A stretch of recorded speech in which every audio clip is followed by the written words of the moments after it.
Thank you, Carol. Good morning, everyone, and welcome to the Unitarian Universalist Fellowship of Door County. I'm Mary Ann O'Dowd, and I'm a member here, and I'm your service leader today. This is a community where people of many backgrounds can gather in mutual care and respect. We know you come here for different reasons, to seek spiritual and personal truths, to question, to nurture your heart and soul, to explore new ideas, and to simply find community. For that, we are grateful and give thanks. Please silence your devices if you haven't done so at this time. If you are visiting for the first time or for the first time in a while, please introduce yourself if you're comfortable doing so we can extend a special welcome. You can just simply stand or raise your hand. I lived in Sister Bay for 37 years. I'm Sister Cindy off and on. I live in Madison now, and I picked the wrong weekend to come back. I was caught in the rain at the pumpkin patch yesterday, but it's so good to see all these beautiful familiar faces. Thank you. Thank you. Anyone else? Hi. Kitty Wrigley and her husband Larry Muir from the Abraham Lincoln Unitarian Universalist Congregation in Springfield, Illinois. Oh, wonderful. Anyone else? Okay, great. Well, oh, hi. We're visiting from Salt Lake City Unitarian Church. Oh, And we've been here for 5 months working as camp host at Wagon Trail Campground. wonderful. And we're just heading home next week.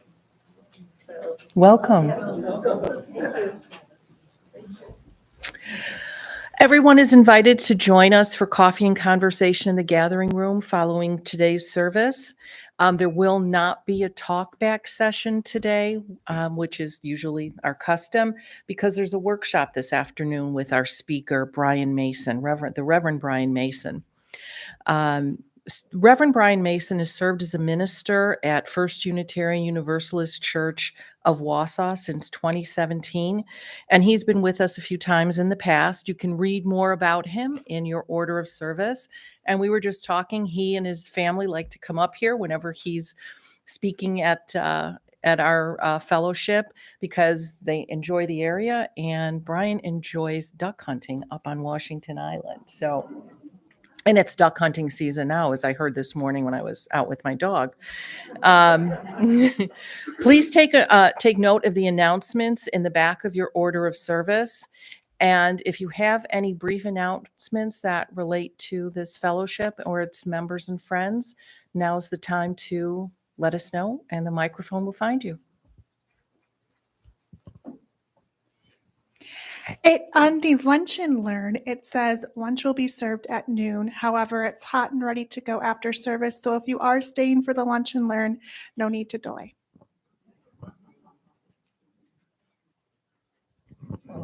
Hello, my name's Jane Wise, and I'm here to let you know that tomorrow, Monday, the 14th, at 2 p.m., I'm giving you an open invitation to attend our meeting related to the Social Justice Committee.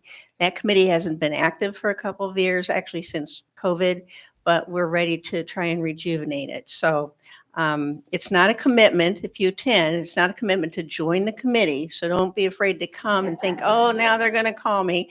Our goal is to find out what sorts of activities or functions that you are interested in having this committee think about. So Cindy Nelson and I are co-chairing the committee. If you can't attend tomorrow at 2 p.m. here at the UU, then please email or give us a call, and our emails and phones numbers are in the directory, and give us your ideas if you can't attend. So we hope to see not all of you, some of you at least, those who are interested, all of you if you want to, come and help us kind of determine what we'd like to do with this committee this year. Thank you very much.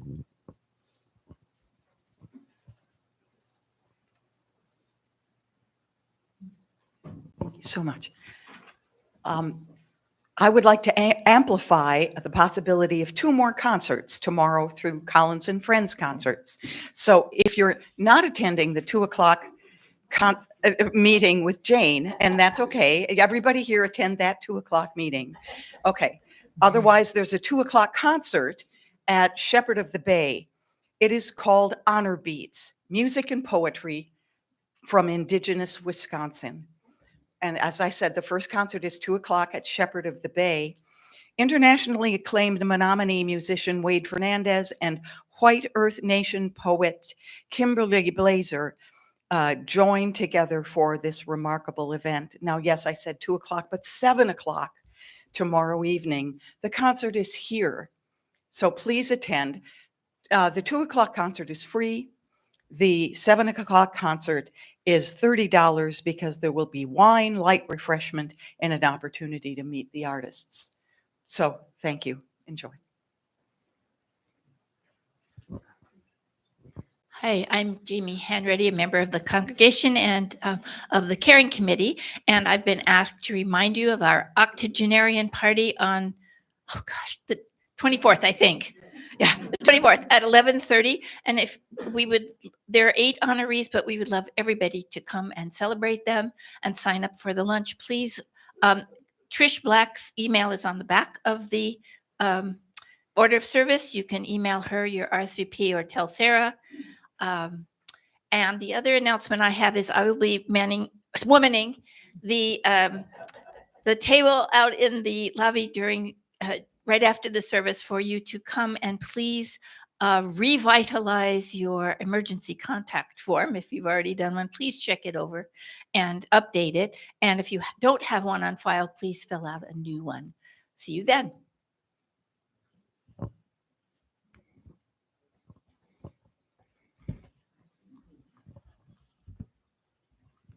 I just need to add to Jamie's that there is a sign up.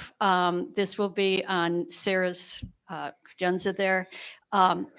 At the moment, we don't have very many other than our honorees, and we don't want them to be eating lunch alone. So please sign up. This is a very fun event. It's a free meal for you, and you will learn a little bit more about our 4 honorees that are now 80. Oh, and if you're not 80, you really are welcome to come and eat with us. You don't have to be 80, although a lot of you are. So please sign up or send an email to us. We need to know so that we have the right amount of food to serve. Thank you. Good morning, Bruce Nelson. And although it's a little bit of short notice, I have an opportunity for all of you to join me to do the highway cleanup on our section of the of Highway 42, the Adopt a Highway program. And we will meet this Tuesday at Kick-Ash Coffee in Ellison Bay at 9 o'clock. And then go clean up our section of the highway. And it usually takes an hour and a half or 2 hours and we'll be done. And again, that's Kick-Ash Highway or Kick-Ash Coffee on 42 in Ellison Bay. And there is a sign-up sheet. And if you're interested in coming, please sign up, because if the weather is really bad, then I have a way of contacting you and canceling it. Thank you. Anyone else? All right, thank you. Okay, we will now begin our service. I will light our chalice and share some opening words.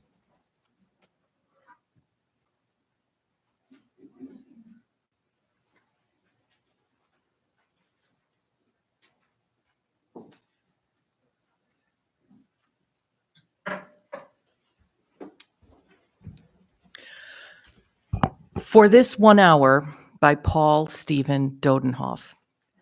For this 1 hour, Spirit of life, we let go. For this 1 hour, may we let go of our anxieties, our fears, our anger, our self-doubts, our regrets, our petty grievances, and our distractions.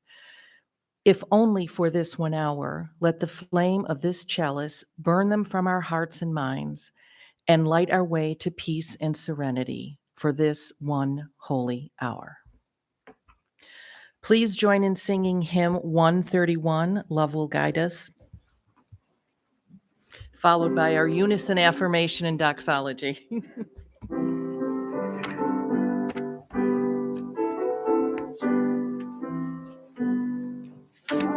Guide us, peace has tried us, hope inside us will lead way on the road from greed to giving.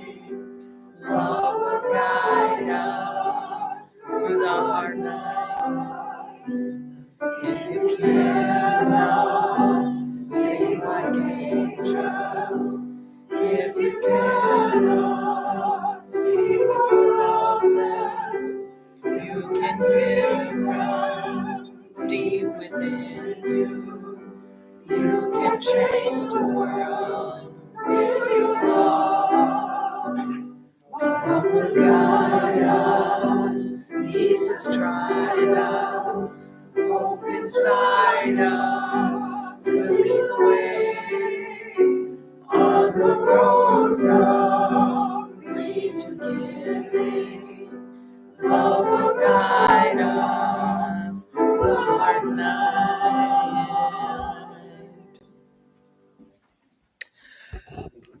We gather to seek knowledge and no. You threw me off. We gather to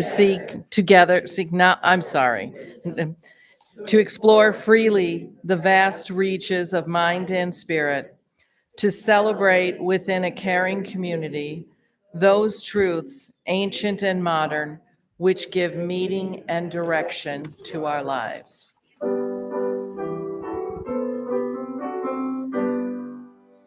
From all that dwell below the skies, let songs of hope and faith arise. Let peace, goodwill on earth be sung, in every land, by every tongue.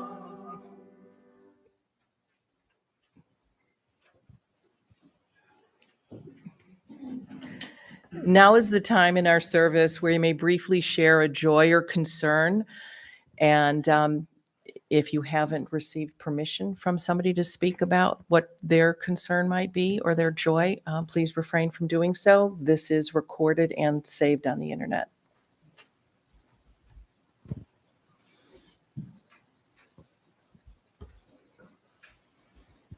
Hi, Karen Winzens here. As you can see, I had a corrective surgery on my hammer toe. Fun again. And fortunately, this time I've been able to drive after a week. So hallelujah.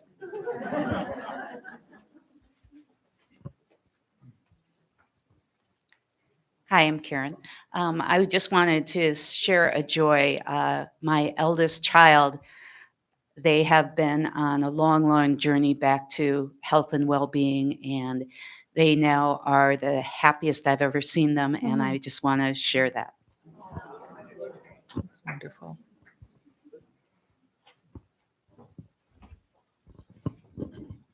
Couple of weeks ago, right after the Hurricane Helene, I mentioned that we hadn't heard from my brother for 4 days. He was on the top of a mountain in North Carolina. Well, he's fine, but they still don't have electricity. They had to move down the mountain to a little town called Banner Elk, where they're staying in a Best Western, and they're safe. There's 100 people in the motel. There's no plumbing, however. They have to go and, I mean, we go out and use porta potties, but because the hurricane took out all the system in the village. Well, anyhow, he's safe and anxious to get back up to his house to see what's going on.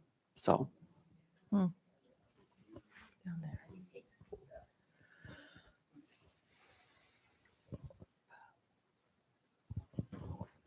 Hi, Cindy Nelson, and I have this young lady's permission to let you know that her house sale went fabulously yesterday. So we took in $1,525 selling her treasures from her lifetime.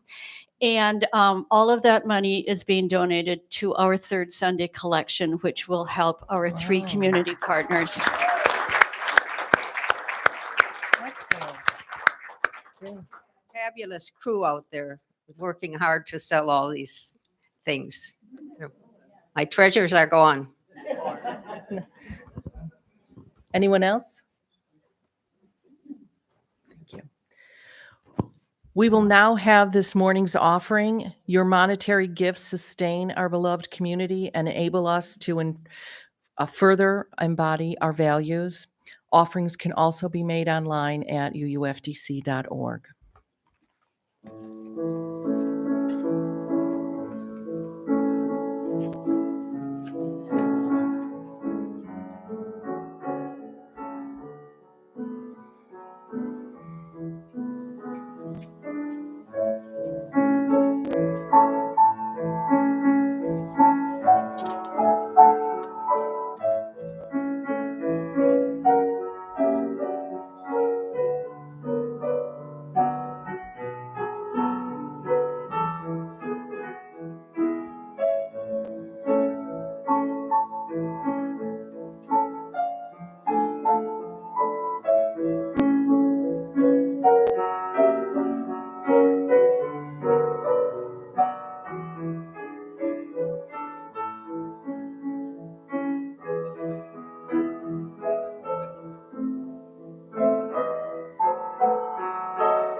Let's take a moment of silence to clear our minds and prepare to receive today's message.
Let Go by Lois Vanderleer. A milkweed pod, split open, spills its feathery white seeds into the air. Let go of all that binds you, of all that burdens you, of what you carry, of all that shames you, of fear, of trespasses and transgressions, of woundedness. Let go of guilt, let go of anger, let go of small-mindedness and pettiness, of ways of being that no longer work for you, of compulsions that consume your living. Let go of what you cannot change. Let go of regret, of that which haunts you. Let go of pain. Let go of ways in which you missed the mark. Let go.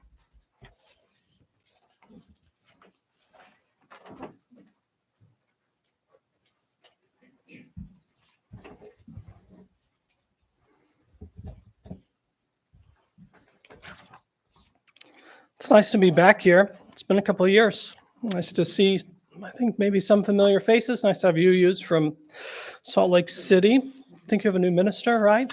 Right? How's it going? Well, you're going to say well, right? No matter what. It's going well. And it's nice to have some UUs from Springfield. I love Martin. I think he's such a sweet guy. So I'm going to start and read a poem for all of you. To maybe frame up the service or the sermon I'm about to preach. It's a poem entitled Pray for Peace by Ellen Bass. Ellen's a poet and I think she's based in California. She's still alive. Wonderful. I have this tendency of making people fans of Ellen Bass every time I read her. So I hope you enjoy the poem. The poet writes, "Pray to whomever you kneel down to. Jesus nailed to his wooden or plastic cross, his suffering face bent to kiss you. Buddha, still under the bow tree in scorching heat. Adonai, Allah. Raise your arms to Mary that she may lay her palm on our brows, to Shekinah, queen of heaven and earth, to Inanna and her stripped descent. Then pray to the bus driver who takes you to work. On the bus, pray for everyone riding that bus, for everyone riding buses all over the world. Drop some silver and pray. Waiting in line for the movies, for the ATM, for your latte and croissant, offer your plea. Make your eating and drinking a supplication. Make your slicing of carrots a holy act. Each translucent layer of the onion a deeper prayer. To hawk or wolf or the great whale, pray. Bow down to terriers and shepherds and Siamese cats, fields of artichokes and elegant strawberries. Make the brushing of your hair a prayer, every strand its own voice, singing in the choir of your head. As you wash your face, the water slipping through your fingers, a prayer. Water, softest thing on earth, gentleness that also wears away rock. And making love, of course, is already a prayer. Skin and open mouths, worshiping that skin, the fragile cases we are poured into.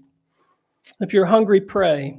If you're tired, pray to Gandhi and Dorothy Day, Shakespeare, Sappho, Sojourner Truth. When you walk to your car, to the mailbox, to the video store, let each step be a prayer that we all keep our legs and that we do not blow off anyone else's legs or crush their skulls. And if you are riding on a bicycle or a skateboard, in a wheelchair, each revolution of the wheels a prayer as the earth revolves, less harm, less harm, less harm. As you work typing with a new manicure, a tiny palm tree painted on one pearlescent nail, or delivering soda, or drawing good blood into rubber-capped vials, twirling pizzas, with each breath in, take in the faith of those who have believed when belief seemed foolish, for the people who persevered. With each breath out, cherish. Pull weeds for peace. Turn over in your sleep for peace. Feed the birds, each shiny seed that spills onto the earth, another second of peace. Wash your dishes, call your mother, and drink wine. Shovel leaves or snow or trash from your sidewalk, make a path. Fold a photo of a dead child around your Visa card. Scoop your holy water from the gutter. Gnaw your crust, mumble along like a crazy person stumbling your prayer through the streets. There it ends our reading. I tend to take up a lot of real estate, so pardon my shuffling. So a few summers ago, after becoming married, I've been married for a long time now, but after marriage, 4 apartments, 3 states, a child, buying a home of our own, a chinchilla named Elvis, a dog named Chow, my wife and I decided finally, after all these years of marriage, all these moves, we decided that maybe now's the time to go through the boxes in our basement to sift through the junk that we have been carrying around for a decade. Yeah, right. The sermon's dedicated to you, I think. And so, I don't know if this is like you all, but there were boxes in our basement filled with things that we had completely forgotten about. Like, in a box in my basement, I had a leather belt from my childhood, like this long was how long the belt was. And it had a huge belt buckle on it that all country boys from Missouri, that's where I'm from southern Missouri, whenever you come of age, you get a big old belt buckle and they attach it to a belt with your name on the back, I guess, in case I forget your belt or forget your name or whose belt it is. Anyways, I still have this belt just in a box. I even have a digital alarm clock that my mom got me for Christmas in the 5th grade that I have this bizarre sentimental attachment to that I cannot get rid of. There was also down there was a Rubbermaid filled. And when I use the word filled, I'm using it loosely because by filled, what I mean is this Rubbermaid was bordering on the verge of explosion, like it needed a hazard tape. What it was filled with was filled with every single Beanie Baby known to humankind. Do you all know what Beanie Babies are? They're the most annoying thing we have ever created, these ugly little furry things. Anyways, my wife loves Beanie Babies. And she refuses to get rid of. We still have Tupperware in my basement of these vile, ugly little creatures. And so among all of these mountains of junk was an entire box filled with parenting books. And so whenever my wife and I first learned that we would be parents, we thought the best thing to do was to buy every single book on parenting you could find. If we saw a book at Goodwill or whatever, we bought it. We checked them out from the local library. We put them on our Amazon wish list. We'd borrow them from family and friends. And we would read these books cover to cover. We would take notes and share our notes. We would underline parts. We'd talk about what we learned. And then we went to parenting classes. We would game plan. We would talk about how we were going to be the best parents. And we promised, I would say, Sarah, I promise I'm going to be a better dad than my dad. She would say, I'm going to be better than my mom. What we did is we sort of channeled our anxiety about becoming parents into research about becoming parents. And so truth be told, this is really full disclosure. I can't remember a single thing I read about becoming a parent. I wish I was exaggerating about this, but I'm totally not. I do remember a few things that my parents and my friends would tell me about this, but all the approaches, all of the to-dos, all that stuff that we'd absorbed, it vanished the instant our little girl came into the world. I just forgot all of it as soon as I held this little child. Now, I'm not trying to say that parenting books are useless if you've written one that's good. For me, though, what I would say is I actually think that the parenting books served what is their true purpose. And here's what I think their true purpose is: to relieve our anxiety about becoming parents. I'd mistakenly thought that if I filled my head with all of the latest scientific data on how children developed and learned how different cultures parents, that I'd be able to research my way into knowing what to do in those ifs. But anyone who's spent more than 3 minutes with a child knows that even if you have a PhD in developmental psychology, none of it prepares you for being a child. Right? Children are these little mysteries. So the New Yorker magazine, they parodied this reality of parents and their anxiety in a recent satirical report entitled, this was the name of the satirical report, quote, "A recent study has shown that if American parents read one more long-form think piece about parenting, they will go effing ape blank." That's what it says. So here's something that I've noticed. The way we think about parenting has a pattern that we use in other parts of our lives than just that. I've seen it, and I expect you've seen some of this too. So people think that they can sort of project order onto the unruliness of the world in this attempt to ease our troubled minds. And the pattern to this kind of living, it looks like this. You identify an issue, you research, you implement, you routinize, you evangelize, and in the process, you annoy every single person you come into contact with. And we think about this with all sorts of things, don't we? We think about this with the kind of food we eat. How many of you have ever had an app about your food, right? We think about the way that we exercise or the technology we use. We think that if we eat a certain way, if we exercise a certain way, email at a certain time of day, that we can finally control our lives. And I'm not trying to tell you that developing self-control and good habits are pointless. I don't think that's the case. What I'm getting at is the impulse in all of us that thinks we have to control our lives just so and constantly perfect ourselves in order to be enough. The strange thing about control is that what we seek to control often ends up controlling us. If you've ever been to a recovery meeting like AA or Al-Anon, you've almost surely heard something like this at some point. You cannot solve a problem with the same mindset you used to create it. The thing is, there is no single, definitive, right way to parent.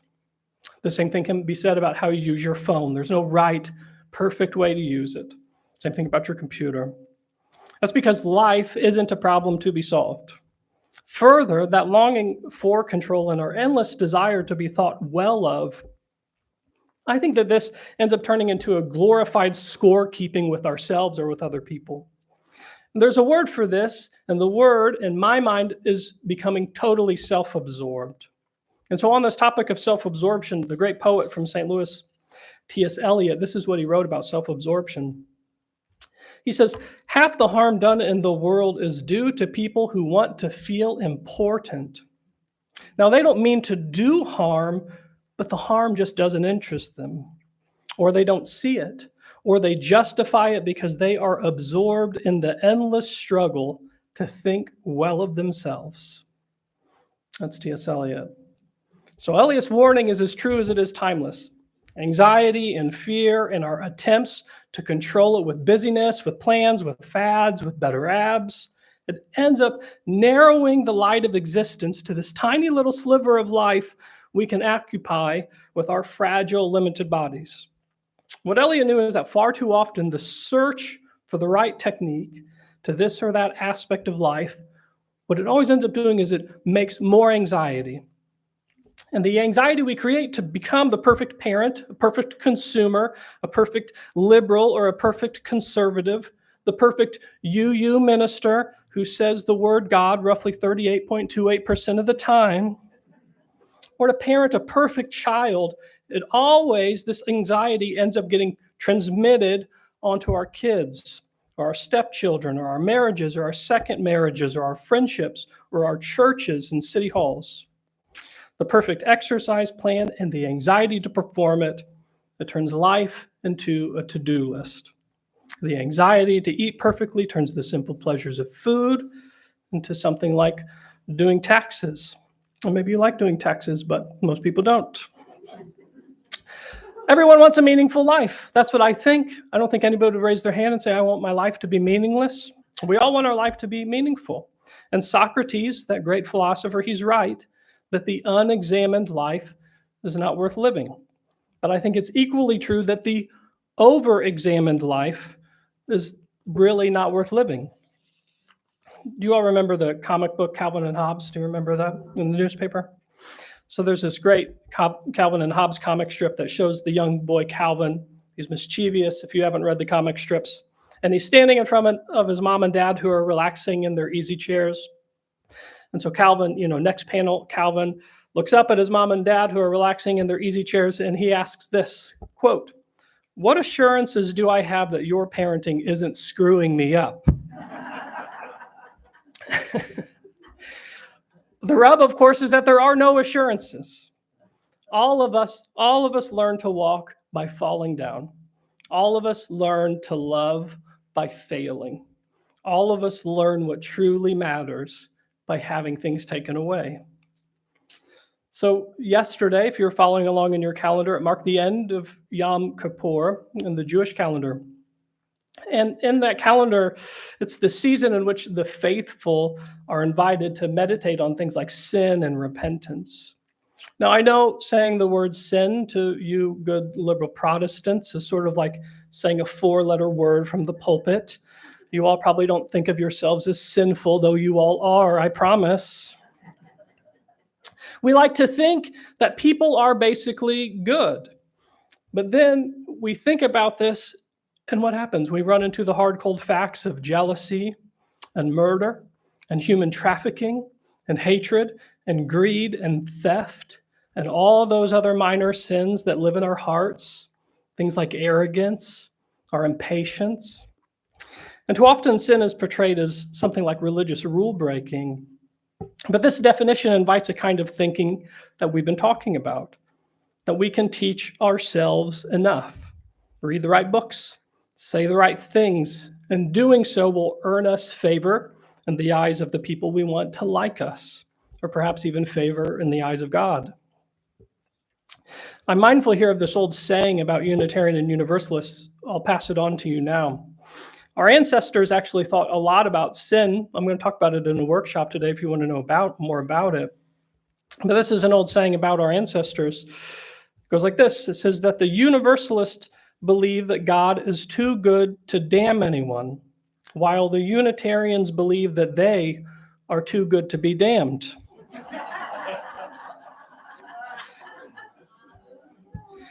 The thing is, sin isn't about being naughty.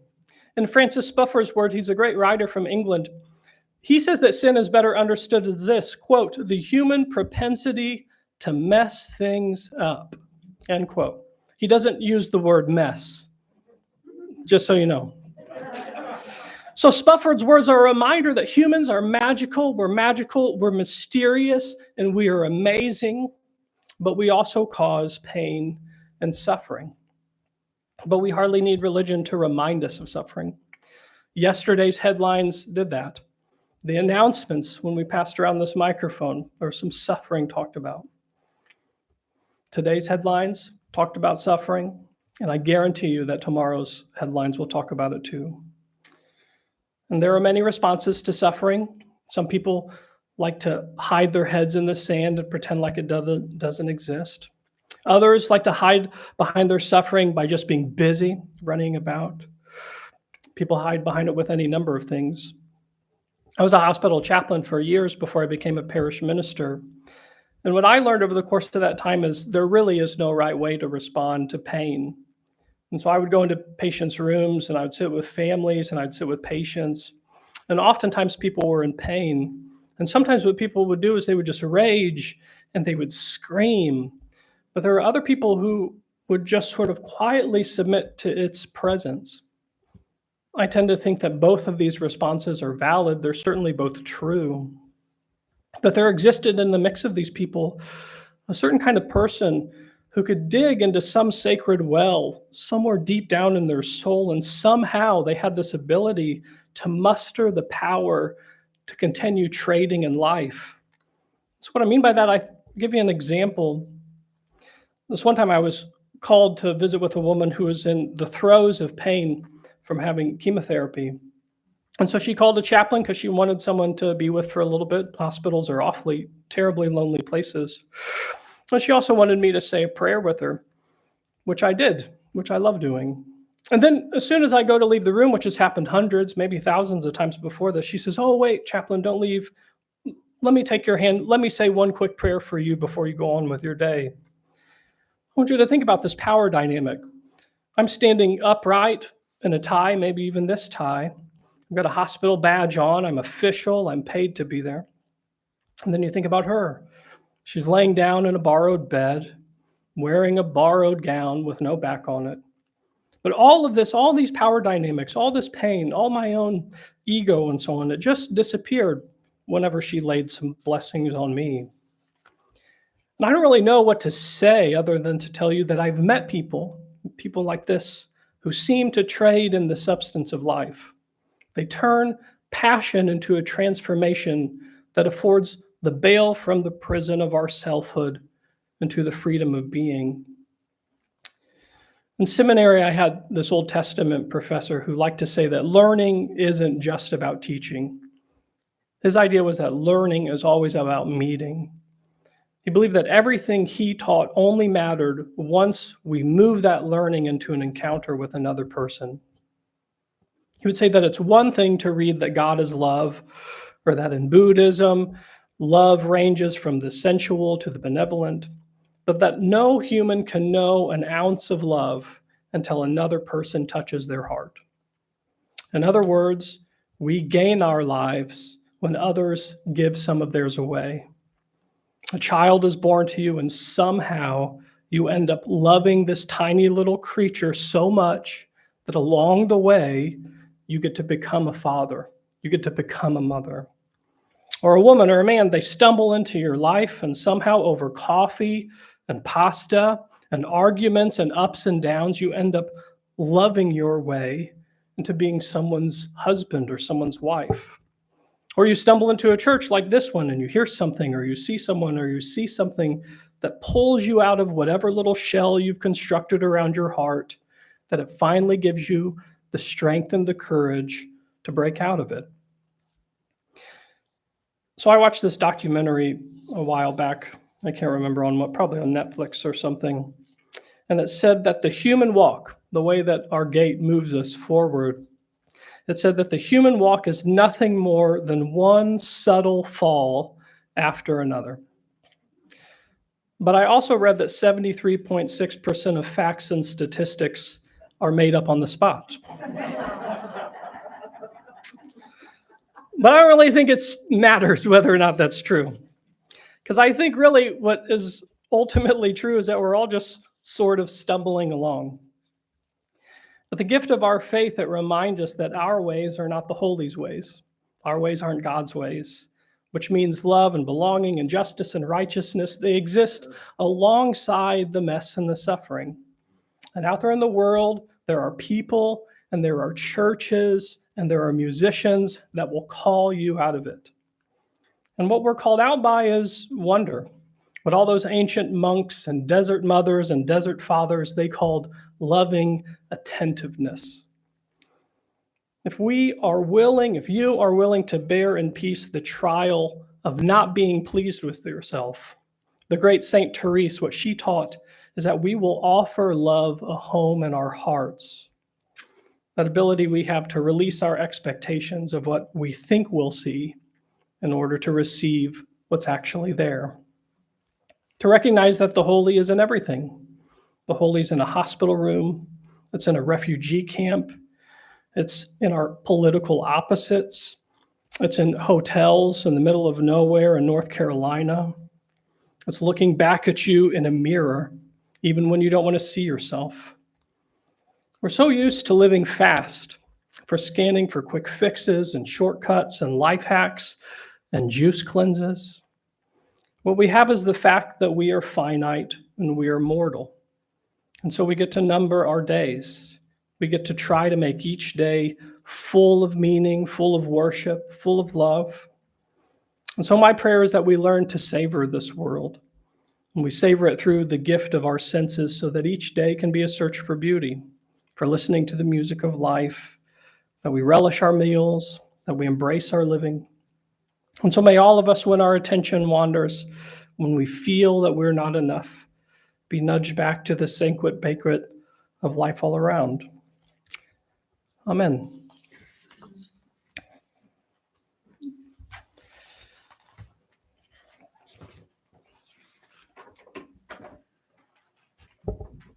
Please join in singing hymn 1008. We'll sing through 3 times and repeat the chorus. And Cindy will help me. Our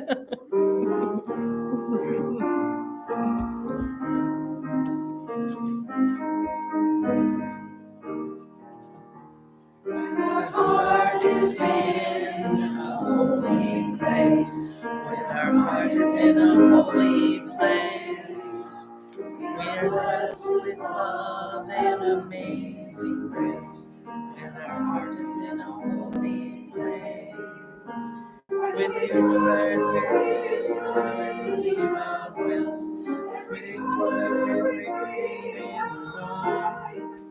We see our faces in each other's mouths, and our heart is in a holy place. When our heart is in a holy place, when our heart is in a holy place, we are blessed with love and amazing grace. When our heart is in a holy place, we tell our stories from deep inside, and we listen to the loving God, and we hear our voices in each other's words, that our heart is in a holy place. When our heart is in a holy place, when our heart is in a holy place, when we trust with love and amazing grace, when our heart is in a holy place, when we share the silence of sacred space, and the God of our hearts within, and we feel the power of each other's faith, that our heart is in a holy place.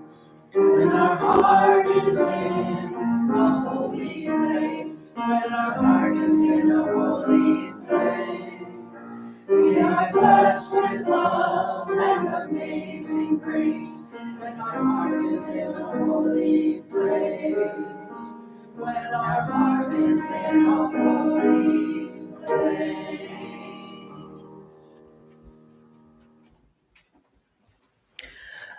Thank you, Carol Boyd, for today's beautiful music, and thank you, Cindy and Carol, for giving me a boost on that last hymn. Before I extinguish our chalice, I leave you with these closing words. Hope Continues by Kevin Jago. When the candle dims, the wax almost spent, the light turns amber like a sunset. Still it provides light, still it provides heat, still it can kindle a new flame and pass its glow on, and contribute to new illumination. When sunsets turn to new days, when seasons transform all, when the candle dims, all is not lost. Hope continues, uncertain and true, like candlelight ready to spark again. All is not lost.